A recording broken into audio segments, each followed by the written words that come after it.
बिस्मिल्लाहिर्रहमानिर्रहीम। हम class 10th biology chapter number 13 sport and movement को डिस्कस कर रहे हैं, जिसमें हमने फर्स्ट लेक्चर में इसका इंट्रोडक्शन देखा, जिसमें हमने लोकोमोशन मूवमेंट की बात की। स्केलेटन में हमने एक्सोस्केलेटन और एंडोस्केलेटन को डिस्कस किया, रोल ऑफ स्केलेटल सिस्टम को देखा।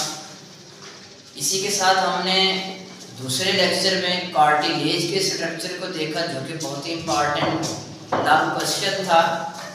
कार्टिलेज की हमने डेफिनेशन को देखा और उसके साथ हमने कार्टिलेज की 3 टाइप्स को डिस्कस किया, जिसमें हमने highline cartilage, fibrous cartilage, elastic cartilage को डिस्कस किया। तो आज हम देखेंगे बोन्स के बारे में। बोन्स का अगर हम देखें कि हड्डियां जो है हार्डेस्ट कनेक्टिव टिश्यू हैं।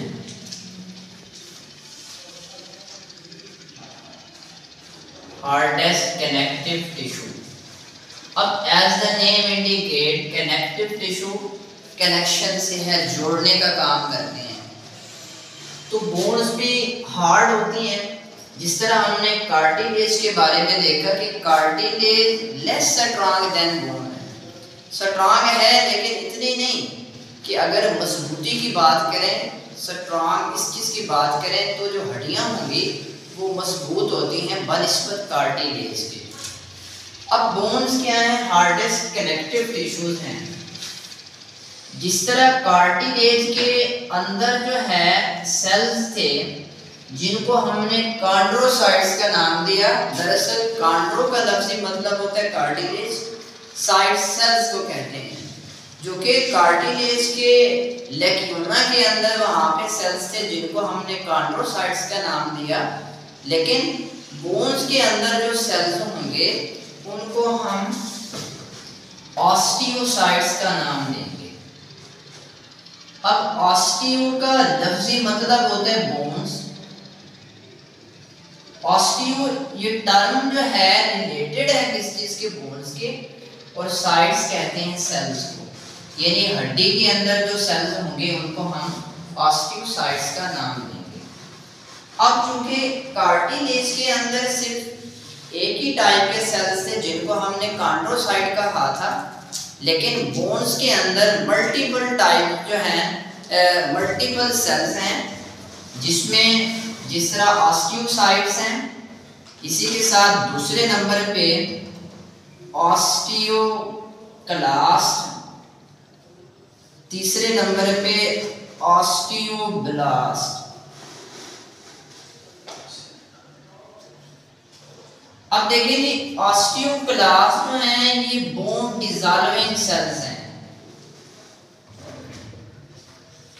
और इसी के साथ ऑस्टियोब्लास्ट जो हैं ये बोन फॉर्मिंग सेल्स होते हैं।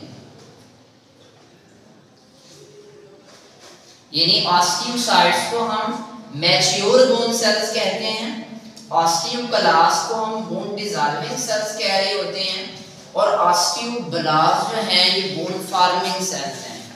गोया कार्टिलेज में 1 टाइप के सेल्स थे, तो यहाँ पे हमें 3 टाइप्स देखने को मिली हैं। अगर इसके स्ट्रक्चर की बात करें तो ये जो आउटर लेयर है कॉम्पैक्ट बोन, यानी बोन का हड्डी जो है उसकी आउटर जो कवरिंग है, जिसको हम कॉम्पैक्ट बोन का नाम दे रहे हैं। कॉम्पैक्ट का लफ्ज़ी मतलब होता है सख्त। ये अगर हम हड्डी के बैरोनी साइड की बात करें तो वो हार्ड होगी, सख्त होगी, जिसको हम कॉम्पैक्ट का नाम देंगे। अब इस कॉम्पैक्ट बोन के अंदर यानी जो बैरोनी सख्त तय है, क्या इसके अंदर ब्लड वेसल्स होंगी? इसके अंदर ब्लड वेसल्स नहीं होंगे। और जो स्पॉन्जी बोन है, ये वाला जो नरम सा हिस्सा है, इसको हम स्पॉन्जी बोन, यानी हड्डी का अंदरूनी जो हिस्सा होगा, इंटीरियर पार्ट जो है, उसको हम स्पॉन्जी बोन का नाम देते हैं। और ये स्पॉन्जी बोन क्या होती है? सॉफ्ट होती है, पोरस होती है, पोरस। और यहाँ पे जो है ये क्या है? बोन मैरो है, जिसको हम हड्डी का गोदा कह रहे होते हैं। तो चूंकि जो स्पॉन्जी बोन है, अगर यहाँ पे हम ब्लड वेसल्स की बात करें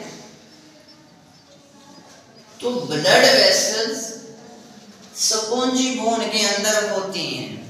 दरअसल अक्सर यही पूछा जाता है कि जो बोन है तो बाहर वाली जो उसकी आउटर लेयर है वो तो कॉम्पैक्ट है, सख्त है, तो उसमें ब्लड वेसल्स नहीं है, जबकि स्पॉन्जी बोन के अंदर ब्लड वेसल्स कहाँ से आएंगे?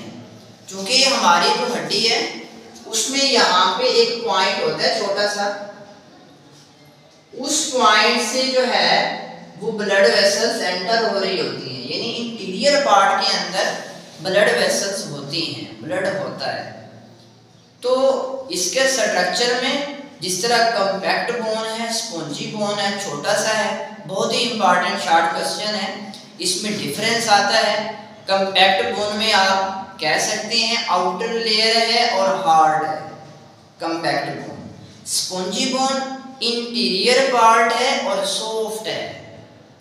इसी के साथ दूसरा डिफरेंस बनाएंगे तो ब्लड वेसल्स कॉम्पैक्ट बोन में नहीं होती, लेकिन अगर हम स्पॉन्जी बोन वाले इंटीरियर पार्ट वाली साइड उसकी बात करें तो वहां पे ये चीजें मौजूद होंगी। ये रीड कर लेते हैं, पेज नंबर 58 है। Bone is the hardest connective tissue in the body. हमारे जिस्म में सबसे मजबूत कनेक्टिव टिश्यू जो है वो क्या है? हड्डियां हैं। Bones not only move, support and protect the various part of the body. अब देखिए, हड्डियां सिर्फ हमें हमारी मूवमेंट नहीं करवाती, बल्कि क्या दे रही हैं? सपोर्ट भी दे रही हैं, हमें सहारा भी दे रही हैं, हमें प्रोटेक्शन भी दे रही हैं various part of the body, हमारे जिस्म के मुख्तलिफ हिस्सों को। इसी के साथ but also produce red and white blood cells. यहाँ पे जो है ये रेड और वाइट ब्लड सेल्स को भी प्रोड्यूस किया जा रहा होता है, एंड स्टोर मिनरल्स। और जो मिनरल्स होती हैं हमारी हड्डियों के अंदर, लाइक कैल्शियम है, फास्फेट है, ये हमारी हड्डियों को स्ट्रॉन्ग बनाती हैं।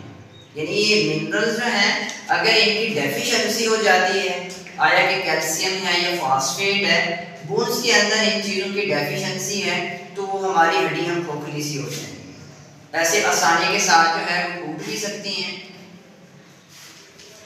Hard outer layer of bone is called compact bone. यही चीज जिसको हमने हार्ड आउटर लेयर कहा है, इसी को हम कॉम्पैक्ट बोन का नाम दे रहे हैं।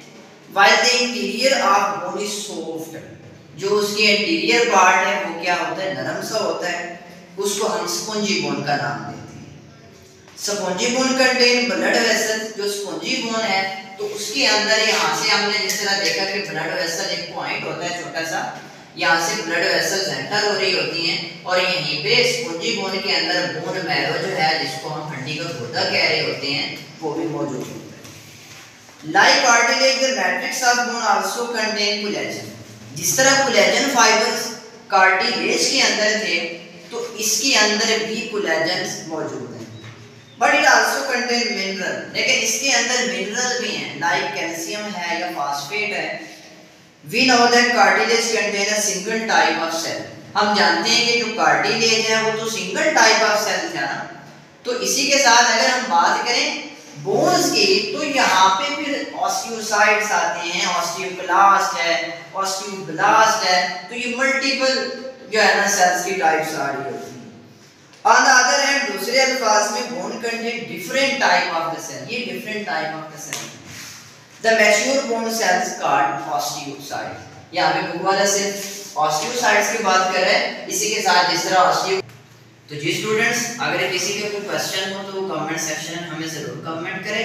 थैंक यू, अल्लाह हाफिज़।